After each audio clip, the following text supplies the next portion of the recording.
Please don't forget to subscribe Mufti Muhammad Online for more Islamic videos. بسم اللہ الرحمن الرحیم۔ محمد ارشد لیاقت پور سے یہ بھائی سوال کرتے ہیں کہ غسل کرنے کے بعد اگر ہاتھ شرمگاہ پر لگ جائے تو کیا وضو ٹوٹ جائے گا؟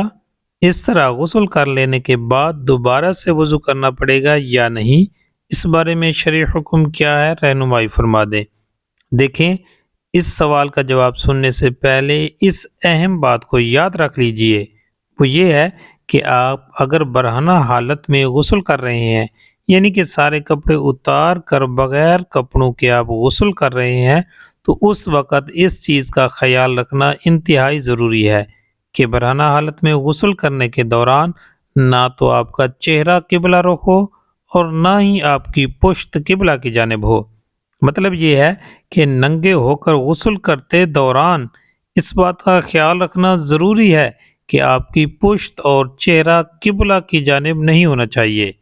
اس طرح واش روم یوز کرتے وقت اس چیز کا دھیان ضروری ہے کہ آپ کا چہرہ یا پشت قبلہ کی جانب بالکل نہیں ہونی چاہیے، کیونکہ ننگے ہو کر قبلہ کی جانب پشت یا منہ کر کے کھڑے ہونا یہ بے ادبی اور کم بختی کی علامت ہے۔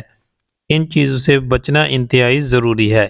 اب آتے ہیں اس طرف کہ غسل کر لینے کے بعد شرمگاہ پر ہاتھ لگ جائے تو کیا وضو ٹوٹ جائے گا؟